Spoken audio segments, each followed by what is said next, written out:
Oh, he's really heavy. Do you smell something?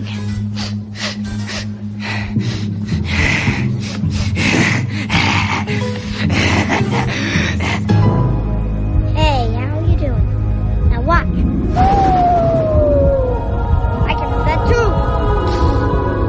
Now I'm on the breast. Boogie goo! Stop it, Larry, okay? That's disgusting. Boogie goo. I think I must have spilled it on the kitchen floor. And you stepped in it. I didn't step in any boogie goo, okay? How did it get up here?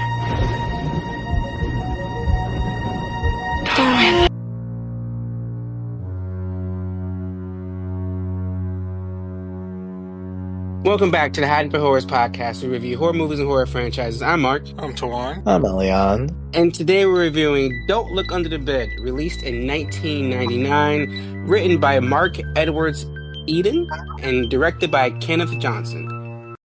Elian, can you give the people the plot summary? Spooky tale about a no-nonsense teenager who refuses to believe in the supernatural until she is confronted with the boogeyman under the bed. When somebody starts to play destructive pranks in her neighborhood, the girl is framed as a culprit, but when she realizes that the root of her problem is the real boogeyman, she is forced to change her mind about the paranormal.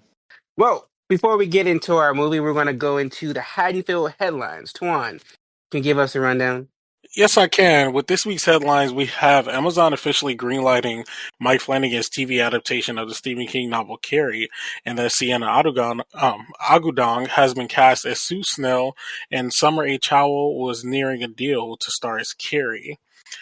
So this will be like the fourth adaptation of Carrie in like a movie TV form.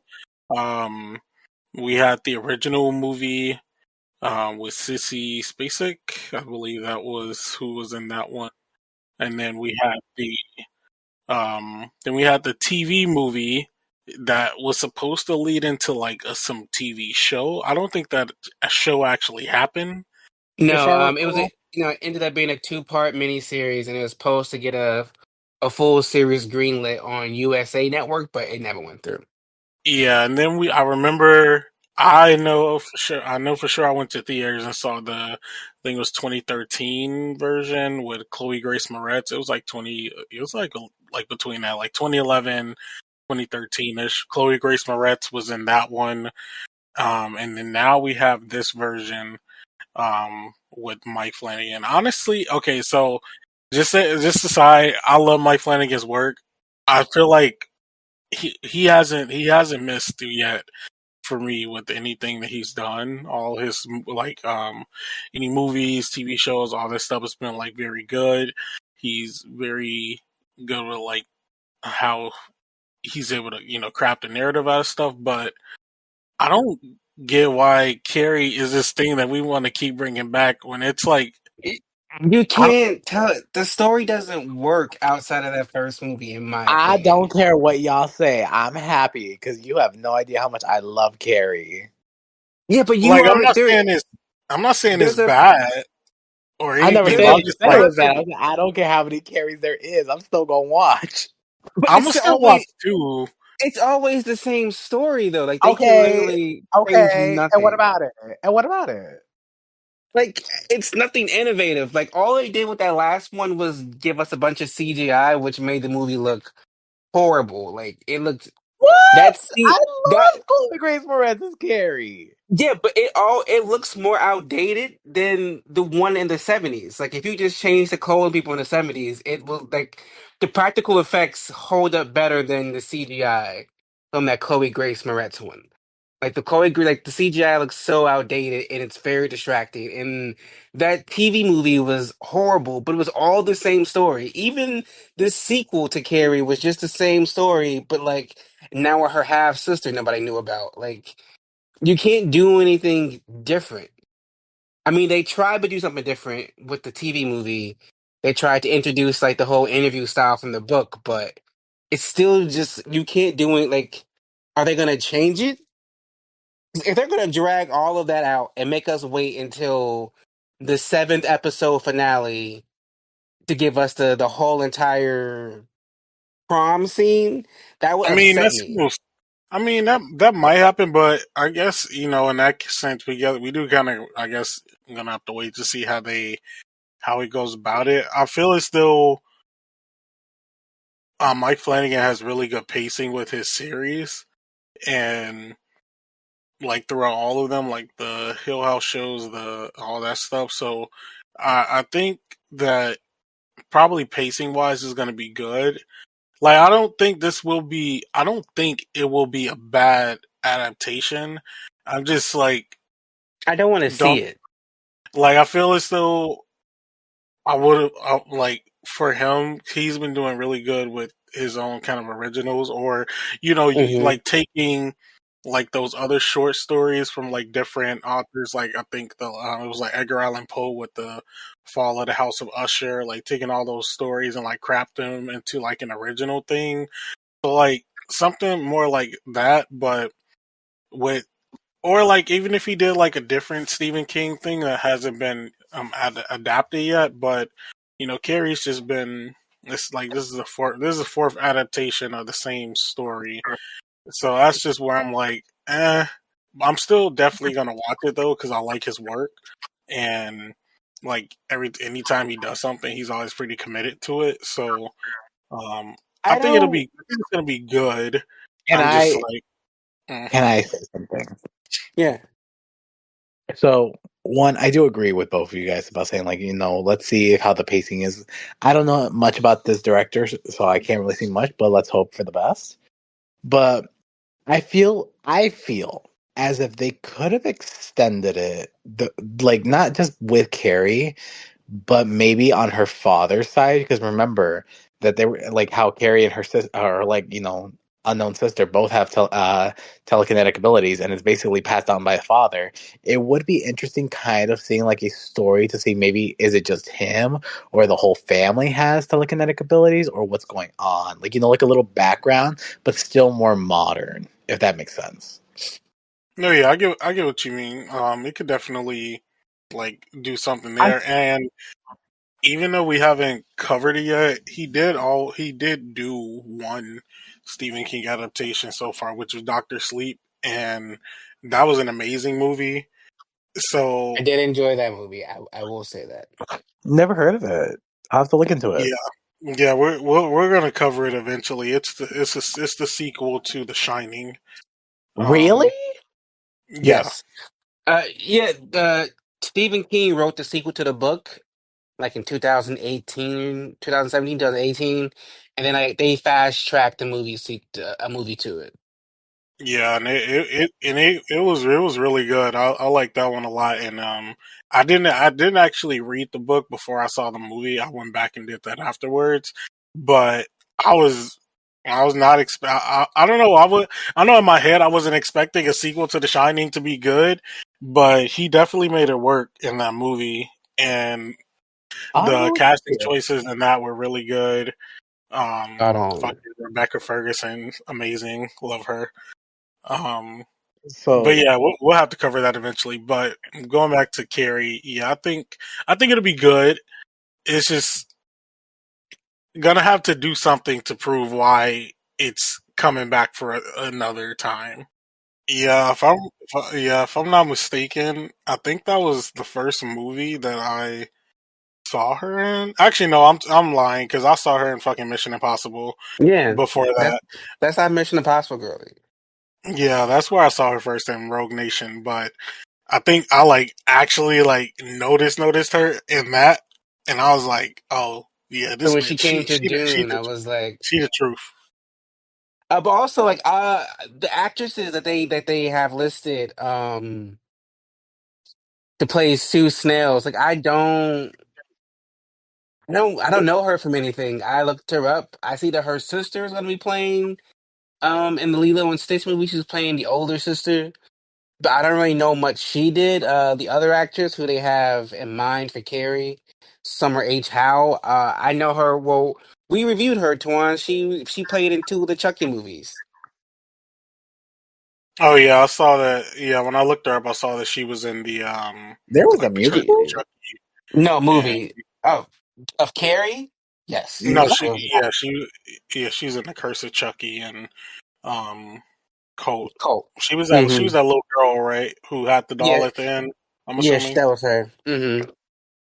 Yeah, I saw when they were first talking about this movie, not this movie, this adaptation of this show that I saw at first that Carrie was possibly going to be the sister from Hereditary, which I honestly would have liked that. I think she would have been good as a Carrie.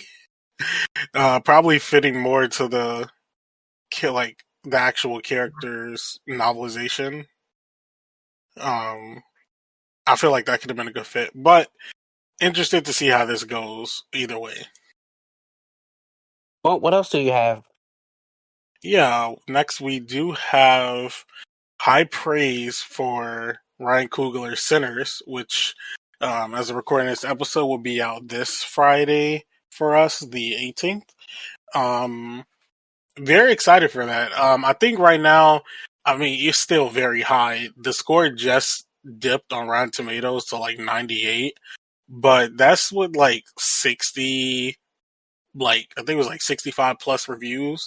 So that's really good on the critic side, like for for a Rotten Tomatoes score. Um, but everything that I've been hearing about has been very good. A lot of people that I follow on like Twitter, film Twitter and stuff that whose opinions I actually kind of care about a bit have all been like praising it. Um, I've seen like just the cast talk about the movie, and I don't know. I feel like we got us a little hit with this one. It seems like Warner Bros is like putting some real marketing into trying to get this one going. Are Uh, you guys looking forward to Sinners? I've I never know even I'm heard gonna of it. try to. Yeah, I know. I'm Really, looking forward to it because Yeah. I love Coogler. I love B. Jordan. So of course, I'm all in for this. And I'm just glad that we're getting more like black directors It's spearheading about horror time. movies, because it can't just be Jordan Peele. So I'm glad it's other people. Every time I I'm fucking hear Jordan Peele, I just think of the comedy sketch Key and Peele. Nothing horror at all. right. So I'm just glad more people are entering the space, and I was kind of afraid of what the critics are gonna think. So I'm glad that it's been getting like positive reviews, and I can't wait to see it. Actually, I'm looking forward to it. I'm interested. I'll have to look into it. yeah, it comes out this weekend, Elian, and definitely seems like it's going to be a really good one. If you don't know much about it, honestly, at this point, I would just go in blind, since you don't know anything about it. Really? I would just Okay. check it out. But it starred Michael B. Jordan and My directed by man. Ryan Coogler, who did fucking the Creed movies, Black Panther, all that stuff. Oh wow. Mistake me if I'm wrong, Twan. Wasn't that one guy supposed to be in this movie too? So it was never confirmed. Like Okay, this, it was never confirmed he was supposed to, but a lot of people feel as though he would have been the brother instead of if Michael B. he, Jordan doing instead of okay. if he was didn't run into his issues. 'Cause I swear I remember like promotional like casting pics being released of like both of them together and like in costume, but I think that's just me like retroactively thinking it's okay. So okay, it was never officially official. Probably yeah. Not for this movie, at least it was. But fucking Jonathan Majors just be dressing like that anyway. You probably just saw a red carpet picture. Oh my Probably god. did. I probably did. He be dressing like it's the '70s still. Oh I my you god. know I let them people have an aesthetic and they stick to it. Yeah, that's funny. Moving on though, it looks like we are finally getting Happy Death Day 3. I'm With that excited. movie moving forward, I'm and not excited. I'm excited for that one because I really like both of the Happy Death Day movies, I and just saw the second one recently. Yeah, I haven't seen them in a while actually, but I'm Bro, really they on excited Tubi for on repeat on Tubi. Y'all are gonna hate me. what you haven't seen those either. I haven't seen it, but I already know what happens in the first movie because of the spoilers. But I've not seen the second one. They're pretty. I watched the first one, not really knowing what I was getting myself into, and I was like happily surprised. I thought I was going to hate the main character, but like you kind of just got pulled into her, like what was going on with her, and like I just fell in love with her, and like the whole story was like very interesting. And then the second one was just like this big twist that I just didn't see coming. Like it was trippy as fuck. The second one, like I don't want to spoil it, but like, what else could they Yeah, I like do, how they. Tuan? Like, I really like don't know. I really don't know actually. That's why I'm more interested to see where it could even go with this one, and how they go about it. But the like if he's been the Christopher Landon's been wanting to do it, and Jessica Roth also been wanting to do it. So I always feel like it's a good thing when you know the actress or the actors are like pushing for a sequel, especially for something that like not like say like a huge franchise or something, but like a movie that they just really like doing and they like working on it. Like I feel like we get a better end product that way because they're into it. Um, so I'm glad that we're kind of moving along with it. Plus, I mean, Christopher Landon couldn't go through with his dream job of Scream 7. So I guess moving on with us like the completing the trilogy for his like original series, movie series that he came up with is um that's a good secondary gift. yeah, I'm just because I wasn't expecting them to take it where they took it in the sequel. So Hmm. I'm very curious about like what they do next because I just don't know what you could do after you know what ended up being the loop in the situation in that second movie. So if done right, Yeah. I won't hate it. But I also feel like this is where you stop. Don't give us Happy Death Day 4.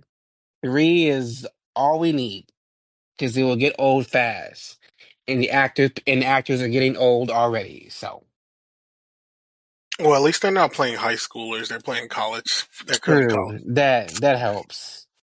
Moving on though, Silent Night Deadly Night is officially getting a reboot. The holiday slasher movie, and it looks like Rowan Campbell, who was Corey Cunningham from Halloween Ends, he is going to be playing Billy in that reboot, and with a little bit of connection to Happy Death Day.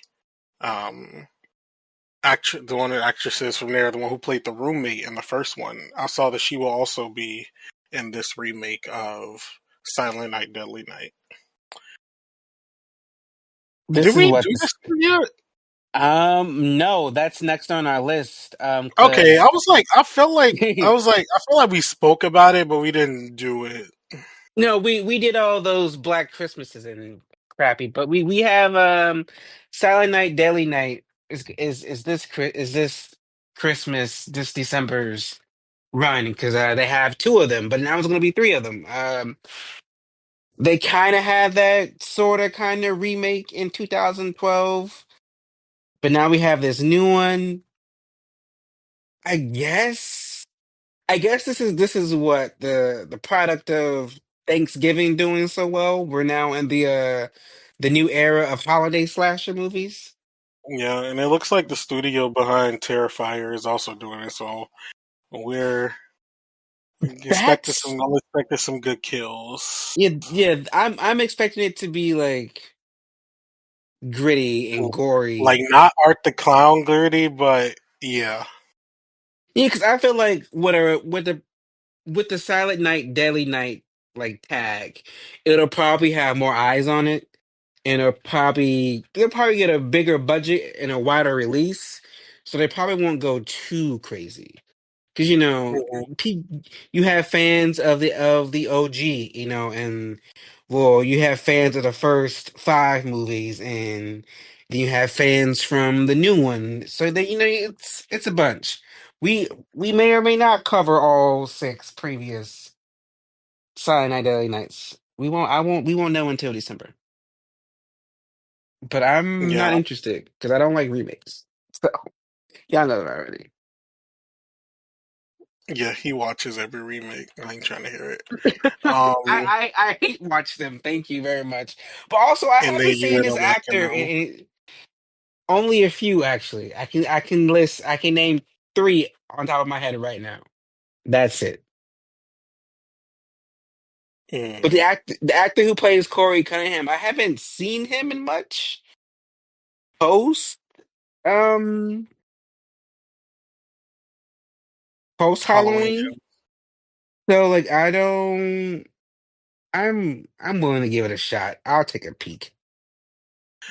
I mean, oh yeah, I'll check it out. I don't have anything against him. I just didn't really like that movie. Yeah, the um, movie, him aside, the movie was bad, but he was in the monkey though when I he saw that, was in the monkey. I forgot he was in the monkey.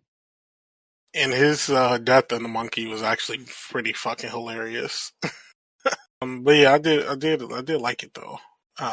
But yeah, that's like the last thing that I think that actor has done as of recent. So interested to see what is going to come out of that, and also how it's going to look. Because with this being from the studio that brought us Terrifier, so that sounds pretty interesting. Um, lastly, well, second last, we have Ryan Gosling is reportedly producing a reboot for Killer Clowns from Outer Space for Amazon. um, hmm. I have to say it. I've never actually. I've seen parts of the original Killer Clowns Out of Space. I didn't see any of the sequels. I have played the video game because I'm a sucker for video games based off movies. So I've played the game, but um I'm not too familiar with Killer Clowns Out of Space. But I know people love it. Yeah, yeah, I'm not. Yeah, I've seen it. Like I've just seen the first one, but I was pretty young when I saw that, so I don't really remember much from it. So I feel like if I watched it now, it would probably feel like a brand new movie because of how long ago I saw it. Um, but yeah, the characters like they're definitely beloved in the space. And yeah, they did have that video game a couple years ago as well that a lot of people enjoy. But yeah, I will say I don't have much to say about this one. It is a little interesting. Ryan Gosling is supposedly attached to produce. I'm interested to see why that is or how that's going to be. In addition, would he possibly star as well? Because why not? I don't think he's done anything horror related to my immediate knowledge. Am I correct with that? Hmm. Yeah, Yep. so why not? Just like the whole Glenn Powell shit with the Texas Chainsaw, why not? Um, But why is the main question. Like, is it needed? Are there people clamoring for a new Killer Clowns for Outer Space movie? I mean, probably not, but why not? Shit, Amazon need. They say. I guess they said they need some more. They need some more movies since they. I guess since they couldn't get no fucking James Bond shit going, so they like we need something. They bought MGM and did what with it? Mhm. Wow. Lastly, though, um, what I wanted to bring up was the upcoming movie from Zach Kreger. So Zach Kreger, if you guys don't remember, he is the director behind the movie Barbarian that came out a couple years ago. Um, a lot of people in the community like this one. I'm still pretty iffy on Barbarian. I wasn't really that big a fan of it. But the new movie he's coming out with later this year is called Weapons. Premise of it sounds pretty interesting. Just to give a little synopsis, a chilling mystery has gripped the small town of Maybrook after 17 children voluntarily left their homes Wednesday morning. Authorities are baffled by the inexplicable disappearance, which has shaken the community to its core. Upon investigation, front door camera footage showed the children leaving their homes at 2:17 a.m. without any signs of force. Since then, little information has surfaced. And it seems to be a little bit of like an ARG going on right now with that with the movie, and also it seems that it's possibly in universe or connected with a Barbarian because they put out a website for the movie, and on the website it kind of has like some like clues that links it back to things that might have happened in the Barbarian movie. So it seems to be like in universe kind of world building, like kind of Cloverfield style in a way. I'm getting that vibe from it, like the way that they seem to be world building. So I don't know, but it sounds pretty interesting. It sounds more interesting than Barbarian, um, just from what I can see, or what's been posted about it. There've been like some little teaser clips on it, but yeah, it seems pretty interesting. And while I personally didn't care as much for Barbarian, I think this could possibly be a little more like up my alley. Mm, I don't know. I really haven't heard. I haven't heard much about it outside of like little things here and there. I'm afraid of new movies and products that I don't really know. I don't trust these new directors or directors I don't really Girl, watch a you lot. scared of the remakes? You scared of the original IPs? What you go watch? What are you watching? What are Just you give me a watching? sequel. Give me a sequel. That's all I need. Give Just you give a sequel. what? You said you don't like sequels, I don't like remake. I don't like dumb sequels. Okay, I don't like sequels that erase.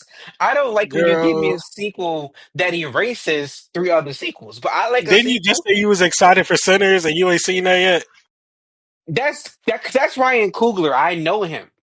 I know Mm. Ryan Coogler. I know Michael B. Jordan. I will follow them. Yeah, with that though, that wraps up our little Hatterfield horror. Well, yeah, but with that will wrap up our Hatterfield headlines for the week. Um, we've learned that Mark doesn't like any movie, original, sequel, or remake. I don't know what he's gonna be watching for the rest of the year. I'll find but something. but moving on, Well, we have our yeah. I'll go back. I'll say moving on and let you pick up. But moving on, Mark, take us to Don't Look Under the Bed.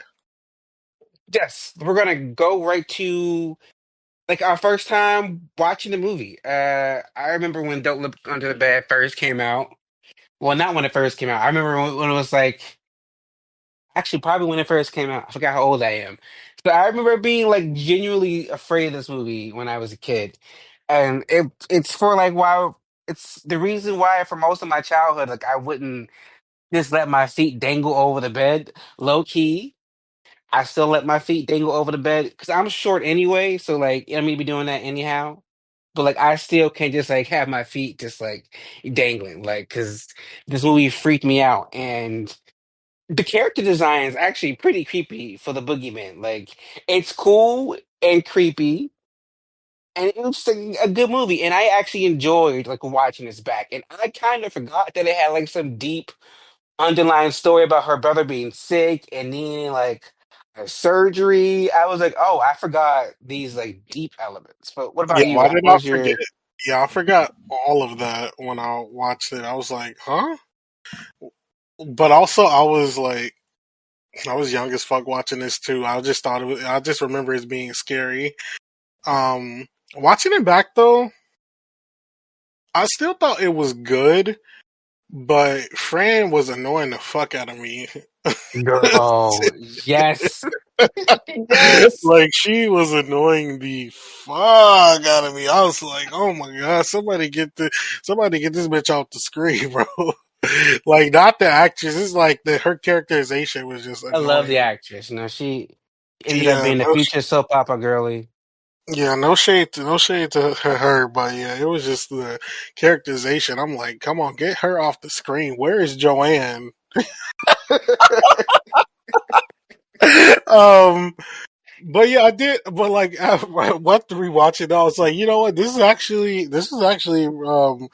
good little movie. And high key though, with a little bit of tweaking, like this could be a little remake that could be a little scarier. Right? Like if they modernized it and they make it like actually scary, have like stakes, like some people could die in gory Like it ways. was kind Like of giving me like Kitty Freddy Krueger a little bit, yes, a little it bit. really was a little bit. And I feel like if they like you said, a few tweaks to make it scary, give us some kills. I'd rock with it. Give me a remake, a bloody remake of give it to Rob. No, never mind. Not Rob Zombie. Rob Give it to Zombie's anybody. crazy. Give it to any. Give it to anybody else. Give it to Mike Flanagan, and I watch it. That reboot I would watch. I would give a Mike Flanagan. Don't look under the bed. A remake a watch. Just Yeah, not I Rob could. Zombie. Yeah, I could actually, like high key though. Even though, like, yeah, I feel like what I saw, yeah, I could definitely see this being like modernized in a way, or brought back in general. But overall, though, I did like it. I still like it. I'll say because I remember liking it even when I was little. Even though it scared me then. But sort of the same with Phantom and the Megaplex. Why do I remember seeing the boogeyman more than I did, or like the actual Right. like And stuff like I remember seeing him a lot more and a lot sooner, like more than just like shadows and hands and laughs. But I was like, oh, okay. yeah, the same thing that I felt with like Phantom and Megaplex. I was like, oh okay, I guess I didn't see them at that point, or but I will say for it to be this kind of movie, they definitely built the tension up a good way because shit, even with non like Disney Channel movies, there's some movies that don't build tension well, or they blow their load too soon when it comes to what's supposed to be like Hmm. scaring us or um like leading us like trying to figure out a mystery what's going on. So they kind of held out for a while in this one until they actually showed like what the boogeyman looked like and everything and all that stuff. So I thought that part of it was um pretty interesting just from the like watching of it perspective. But I wasn't bored or like sitting there like, oh, when is it gonna get there?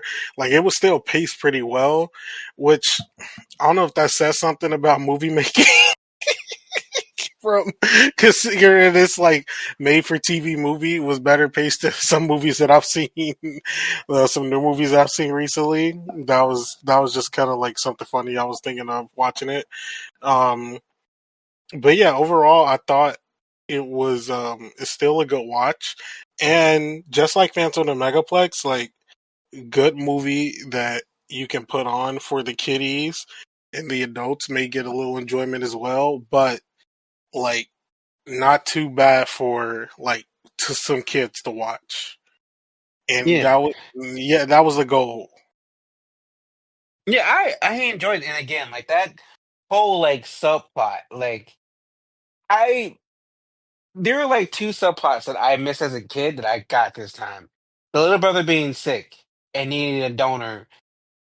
Completely missed that as a kid. I was like, that was like new information listening to this movie, watching it. That was new information watching this time around. And also, he's like young in high school. She's like smart and she was skipped ahead in high school. I never even knew that. That was new for me too. Yeah, I don't remember that as well. Um, 'Cause I went in here remembering that the boogeyman was her former imaginary friend. I just forgot why she got rid of her imaginary friend. And it was like, oh, okay, my brother got sick. I had to grow up. And then, oh, I'm also smart and might be in high school now. So I gotta grow up. So I kind of, but that was new for me. yeah. Um, and I would say another thing was just how quick they were to be like, you know what? That bitch Francis or Franny, it's her. She did The this. whole town, even her parents, I'm like, because she had a wait, bee on what? her locker. I was like, wait, your own people, friend. But wait, no. What took me out even more when she opened the locker and it was in the bee was inside her locker. So I'm like, why was even though it's on the inside?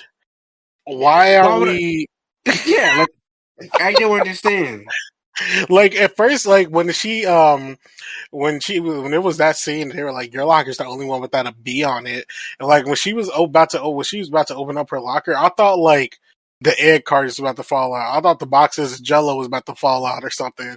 I'm like, I'm expecting something to try to implicate her more. Like that would have made me be like, if something like that happened, that would have been like, oh, like okay, I can see why they would think this her now because like all this shit that's been occurring like fell out her locker like hella like what if hella like paint just fell out like I don't know something more convincing than oh the B isn't on yours but it's on the inside of her locker Right? so like Like she still has why would one. She she still has why would one. she tag her own locker on the inside to implicate herself especially with how Stupid. like come on now like y'all blowing the fuck out of me but she did not help her case when she was like y'all don't see this man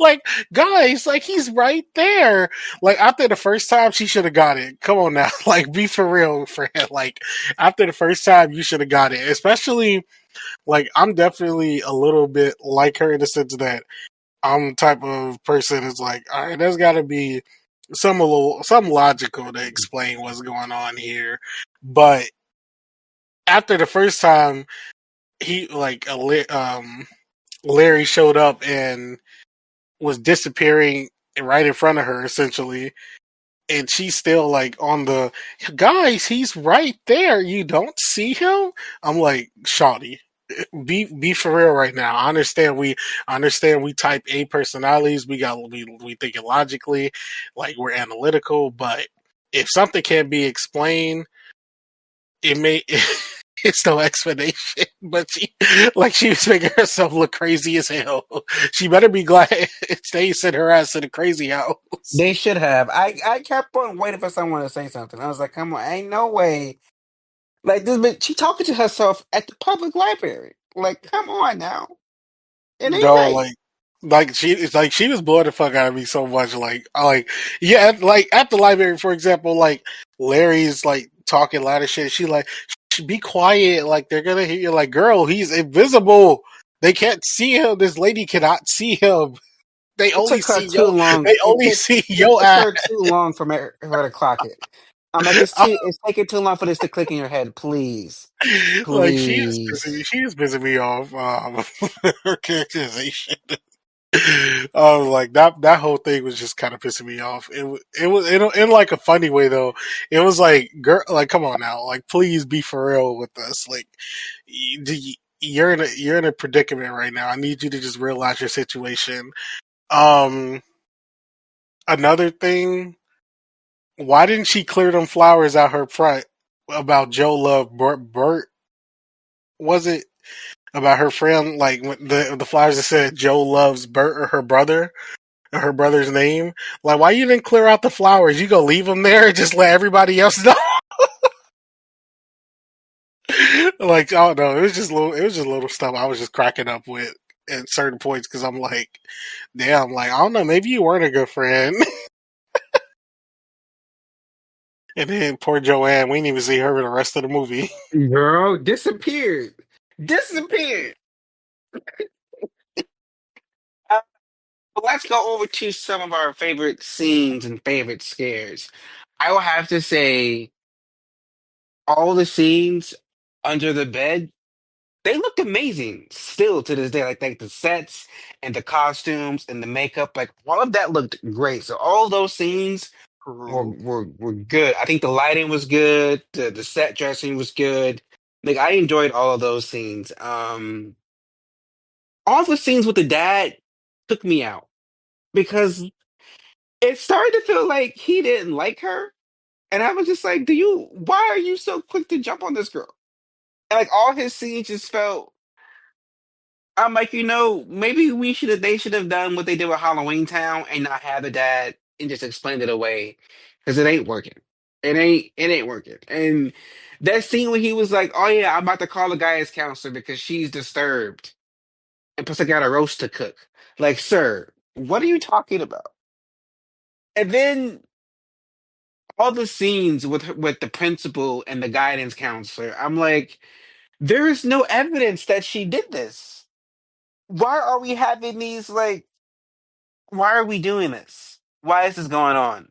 We don't know that it's her, And why was the guidance counselor, whenever she was talking, why she sounded like she was high or something? right? I'm like, what's? I'm like, what is she on right now? Oh, one scene I did like is when she went to the school and all the student was like in the courtyard like frozen, Yeah, and then they just went. I was like, okay, that's cool. that was Um, giving Nightmare on Elm Street for real. it really was. It really was. I liked. I think I like the scenes where we're starting to see Larry turn and we don't quite get it. And then she Hmm. reads the passage and she's like, oh shit, he's becoming the boogeyman and it's because of me. Like I enjoyed that scene. What about you? What scenes or scares stood out for you? Yeah, I did like that, and how it kind of like progressed from like the eyes and the nails, and then he'll kind of like fully turn in like the bedroom. I like the little progression of that, and like how it was just kind of like slipped in. I thought that was pretty good. As far as scares go, I think like when he turned around when he had the teeth, like that was like, oh, I was like, oh, what? Oh, this just turned up. It just turned up right now. Hmm. She fucked up. I was like, oh, she fucked up. So yeah, that was a good scene there, or a good little scare. Um, Another scene that I like for funny reasons, because I was like, why did you even? Why was she the first? Why was she the first person to ask? Is when the teacher walks outside and sees his car, like total with the eggs and stuff, and then Fran's standing there with everybody else, mind you, like everybody else is standing there looking at the car. He's like, Francis, like, do you know who could have done this? Like, huh? Like, why are you asking her? She just walked out with you. She was just in your class, bro. She just walked out of class with you.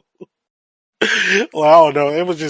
It's just like out of everybody, you just pick her to ask who did this, and then implicated her. So that was pretty funny. I do agree though with the whole thing with the dad. Like, I don't want to say the characterization was weird, because I feel like both the parents' characterizations were weird. Because it was kind of just given that they were very like logical professional types who were like analytical. So like they were like thinking of everything, Hmm. and also because it's like this was like was this like 2000s or was this 90s? This came out in '99. Gotcha. So I guess like in that time frame as well, like they always kind of, I feel like there was always a thing of like dads will be awkward around their daughters for some reason in like movies and TV shows. Like they'd be like, "Oh, like go talk to mom, like go talk to your like, or go do something with your mom." Like it would kind of be like that. I can't connect with her. Yeah, like that type of that whole thing is like, yeah, like the dad who can't connect with his daughter, and that's like just the energy that he was giving throughout the whole thing. Like he, but granted, she did have a weird situation going on, so he literally couldn't connect with her. But like but you could tell the difference in how the two parents were, like in the scenes with like the mom versus him. Like he was just like at the first moment of that connection, I being there, he's like, yeah, I'll bring this. Let's get mom. It's like, sir, that is your daughter. Try to do something. He was being so weird. Yeah, yeah, a lot of those. Any other scenes stood out for you? I don't think so. Well, let's move on to the characters. Now, I have a few characters picked out, and first, I want to start with I want to start with the residents, only because, like, why does the entire town automatically assume it's her? Like, I need to know the dynamics of what's going on. Like, why was everyone so quick to be like, okay, it has to be Franny? But like the smallest little things. Like the whole town was just weird for me. Like I feel like we pointed out a few instances, but like I just don't get why the whole town, all the residents are just like it has to be Franny. That shit. I don't even. I don't even know. Like that shit. That was pissing me off. Like the whole time watching the movie, I'm like, um. So y'all think this 14-year-old girl is the only one who could have done who did all of this? Like, mind you, like she would have had to get X amount of like gelatin powders to put in the fucking pool. Like she needed all those fucking eggs to throw on the car, and she was in school the whole time. How would she have done that?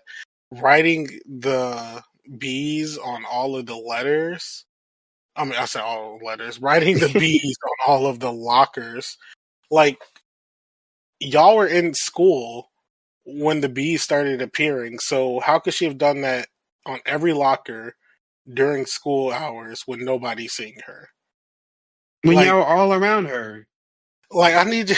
Like, where's the common sense? Like Freddie might have been right about one thing. Like, it's a logical explanation for some things. Because, like, come on now, y'all got to be a little real with that. Be Um, smart. Pay attention. He now was the next to only you.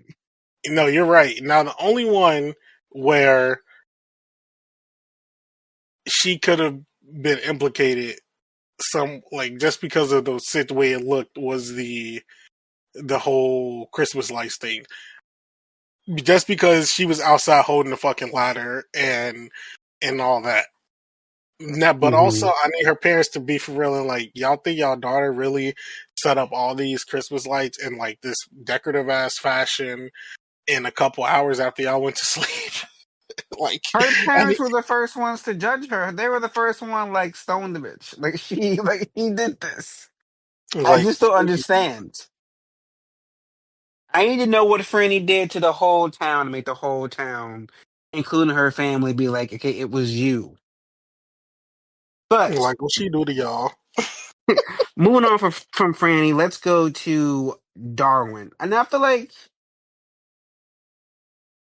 moving on to Darwin, I thought we had a lot more of Darwin in this movie. And I also remember him being taken a lot sooner than he was. Uh, but to also realize how like important just like the character was to the overall plot of the movie, like that was I did not pay attention to that at first. Like him being sick was like one of the main catalysts of everything that's happening. So that was kind of a shock to me, and I thought he was in it more. But I'm kind of glad he wasn't in it more because sometimes child actors annoy me. But what are your thoughts on Darwin? Yeah, I thought Darwin was I thought Darwin was cool. Yeah, that's like as you mentioned. I do remember him being taken sooner than it did happen in the movie. But yeah, we didn't get much of him. I would say most of his characterization was given through like the exposition between other characters and not like himself. It really, but it did seem like he like loved his sister though. Like he would come to try to interact with her, but she was too busy talking to fucking Larry that she was pissing him off. Like with the whole marbles thing. Like, girl, come on Hmm. now. Like, I know you're still trying to recognize what's happening here, but it's obviously your brother does not see this person standing in front of him and he's talking to you and you're not talking to him and answering the invisible person that you see. It's like I'd be pissed off too and threw them fucking marbles on the floor. Like, girl, your brother trying to talk to you. She was all into trying to figure. She was trying to figure out. She was trying to clear her name, so I kind of got it. I She mean, wants I the people to know it's guess. not her. Yeah, yeah.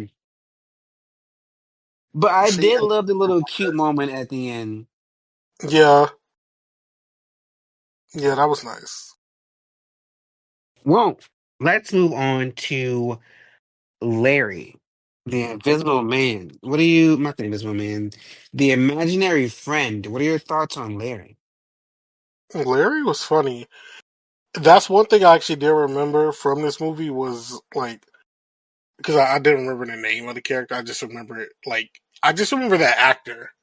I just remembered him being funny in this role, and he was still funny here. He was kind of giving me Kel, like from Keenan and Kel. He was kind of giving me his Mm-hmm. vibe throughout the movie, and like the whole characterization was pretty funny. He had like good comedic timing, and then when Mm-hmm. he had to like turn into the like his boogeyman or whatever, like he was kind of doing that pretty good as well. So I thought overall like the characterization still holds up, and the actor did a good job. Yeah, I enjoyed him. He brought the comedy, and when it was time for him to switch to turn evil, he also able to do that really well. So I enjoyed that. And when he got in the boogeyman prosthetics, he looked really scary. I should say. So I enjoy Larry a lot. I also felt like I remember seeing him a lot sooner than what we did, but that's just me. I just remember things happening faster than they ended up actually happening. But still good though.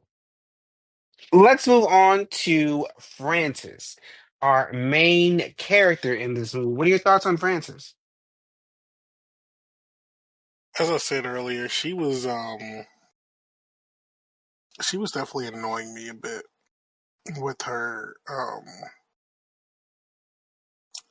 just how let me see just how long it was taking her to like get it because granted yes the situation crazy like you imaginary friend person that like other people can't see blah blah blah blah blah I get it if I was in that situation I'd be like wait this is crazy like but after like one or two times that's all I would need to realize that I'm not just being punked right now because somebody would have broke if it wasn't um if it wasn't like a real like thing ongoing um Hmm. but yeah I think that's what was kind of making me a bit mad about her whole characterization but I guess that does go into her character as well as like being the whole logic based person and growing up like the whole like quote unquote like growing up getting out of like imaginary friends especially when we find out at the end that she did used to have one so I guess the fact of her not um believing makes a bit more sense when we do find that out at the end of the movie and that the boogeyman was like her um the boogeyman or boogie person was her old imaginary friend.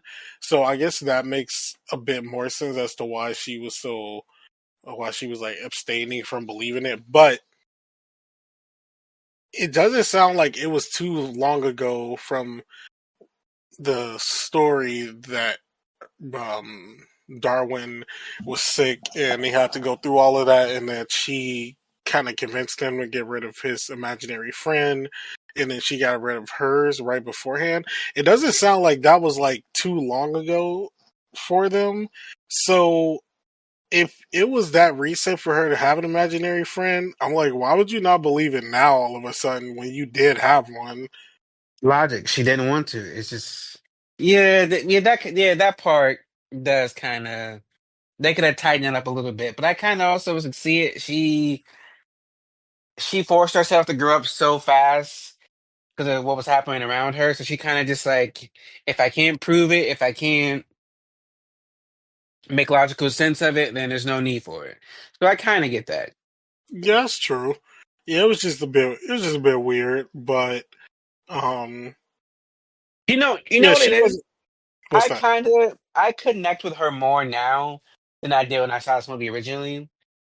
Because once I realized that, oh, she grew up so fast because she had a sick sibling.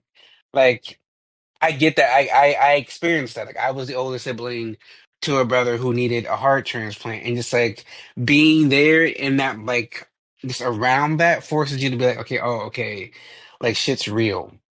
Hmm. So, like, I guess I kind of understand her more. She was still annoying as hell. I still don't see why I thought she was a mastermind, but she was alright. Yeah, that whole thing they was definitely against her. I don't know what she did for all that, but yeah, at least that part of the characterization though with like her and um like her not really believing that Larry was there or things like that was what was kind of pissing me off for her character. Did the older brother just disappear?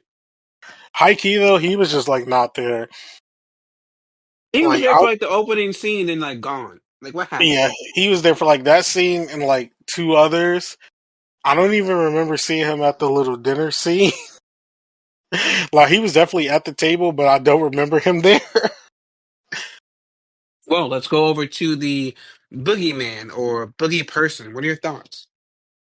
Once we like find out what the whole deal is at the end, like it's definitely one of those things that when it does happen, um, and we see that what's the name is turning into, I definitely remembered it, as I was watching it, but if someone hadn't seen it for the first time, it's definitely kind of smart the way they go about it and show us what happens to an imaginary friend and how they become a boogeyman, and then piecing that together and seeing like, okay, if that's that, then this also possibly might be one as well, and then that becoming the fact. And the Francis is able to piece that together too by what the name of her, like what the name. Sorry, Francis is able to piece that together too by the name the her previous imaginary friend gave her, and is able to determine from that like, oh, like this is my like boogeyman, boogie person or whatever from my imaginary friend. So I thought that was a good little reveal, and that it wasn't coming from like a place of malice. It was just like, oh, like you forgot about me, like you created me, but you basically pushed me to the side. Yeah, I get that. That was kind of like the twist. I felt like it was new, it was different.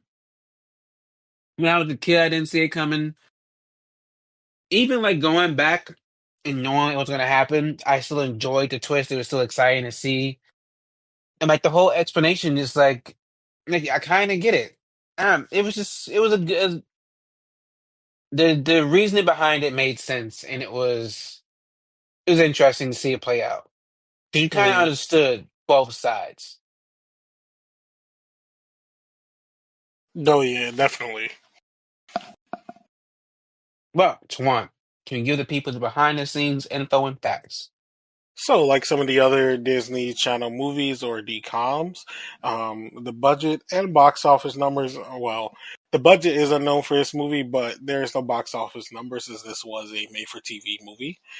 Some interesting facts, according to Johnson, there were a number of meetings where we talked about the tone and what Disney wanted it to be scary, but not too scary. That's the bar we kept trying to find. Everyone thought we had hit it until they started getting derogatory mail after it aired. This was the second DCOM to receive a TV PG rating due to its scary scenes, and also due to complaints from parents who found the film to be too scary for young children. Disney Channel ceased annual rebroadcast of it during the month of October after 2006. The Boogeyman was originally scary in early concept drawings. According to the film's director, Kenneth Johnson, the character was really dark and had quills sticking out. It was a little bit nightmarish. And just for quick critics' reactions, the film is currently sitting at a 68% on Rotten Tomatoes. Well, we're at my favorite part. Tuan, do we cash or pass? Don't look under the bed. Tuan. Actually, will be cashing this one. I thought it still holds up. It's definitely a good watch that you can get put on for like kids or things like things like that. Instead of put it on like something that you probably shouldn't be watching. I think this kind of gives like an actually good story in addition to some scares that may get children. I mean, it got me when I was little, so I think this works really well, and it's good. I really just feel in general that it's good that these movies are available on Disney Plus to go back and watch instead of just being lost media. Because for a while, a lot of these movies were kind of considered lost media because you couldn't find them anywhere, unless like you found them like a torrent or somebody like uploaded it a YouTube like years ago. So I do like that you can just accessibly find these movies now that were part of our childhoods and weren't able to be watched for a while. And I think this is one that still holds up. And has a good it just has good story beats in it. I think it's something that it was a bit feel good once we got to the end. And for me, I also cash. This was a good movie. I remember it being good when I was a kid. It has a deeper story in it than I remember as a kid, which I enjoyed. I enjoyed discovering that this time around. Not as scary as I remember, but still good, still intense. Had a good build up. I think because they use a lot of practical sets and stunts, it still looks good today. So I enjoyed that, and their conversion obviously looks great. Um, the acting was also good. Like this is a good movie, and like I agree with Tuan. I'm glad that it's one of those movies that's available for streaming because I remember as scared as I was, this was part of my Halloween, my Disney Halloween like watch every year up until they stopped playing it. Um, so yeah, I give it a cash. But what's next for us? We will be doing the I Know What You Did Last Summer movie trio with an anticipation of the fourth one coming out. I actually haven't seen I Know What You Did Last Summer in a while. When the Amazon TV show was coming out last year, I had told not last year, a few years ago, I told myself that I was going to go back and watch the movies. I just never did. I think I watched two episodes of that TV show and it was like, yeah, no, I'm done. And I know how bad I know how bad the third one. I know how bad the third one is. So it kind of just turned me off. But I'm excited to go back. I haven't seen them in a while. What about you? How long has it been since you've seen I Know What You Did Last Summer? And have you seen the third one on the TV show? It's definitely been a while since I've seen at least the first two movies. I haven't seen those in a minute. As far as the third movie goes, I am fairly certain that I never watched it, but I believe I saw like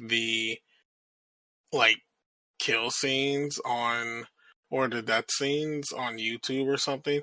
Probably like when I was doing some random searches into the into the first two and was like, oh, there's a third one. Okay, let me just look at the death scenes because it didn't look interesting at all.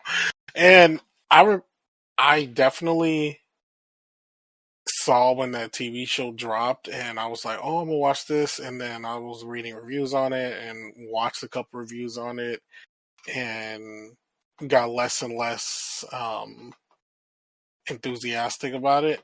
And then I think I watched like a YouTube video that recapped the whole season, and was glad I didn't watch the show.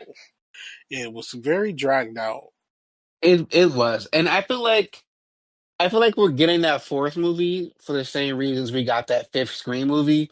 Is that both products saw some very subpar TV shows come out that almost tarnished the brand, and it had to come back with a movie to like repair their reputation. I was happy when Scream did it, not so much anymore. But I'm excited to see what I Know What You Did Last Summer brings to the Um, table, and we have the two maybe people back. Fingers crossed that they are smart and they bring Brandy back because she saved that second movie.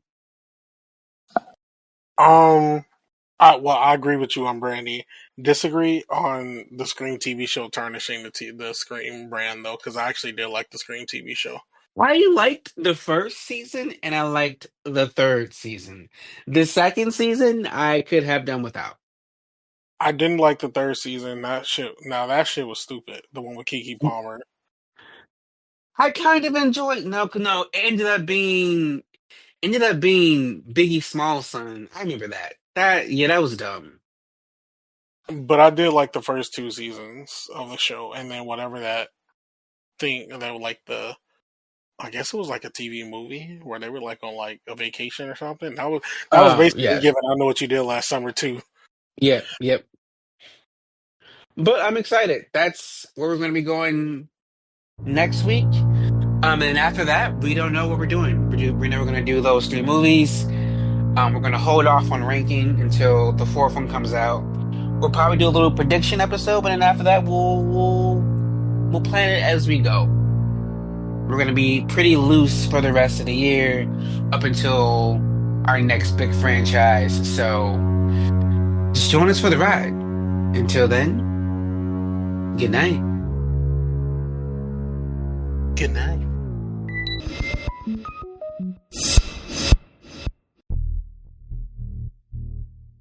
If you like this episode, please be sure to check out some from the Haddonfield Horror Cemetery, where we've covered big franchises such as Friday the 13th, Halloween, and Saw, or one-off reviews like The Blackening or Hereditary. You can follow Haddonfield Horrors on Instagram and TikTok, where the host posts updates and mini reviews. Full episodes are available on several podcasting platforms, including Spotify, as well as YouTube. If you're listening to us on YouTube, please be sure to like and subscribe. The Haddonfield Horrors podcast is produced by Mark Smart, Tawan Griffin, and Elian Cordova, themed by Lethal Injection, and edited by Mark Smart. The Haddonfield Horror Podcast is a letter to media production. Should we do an intro?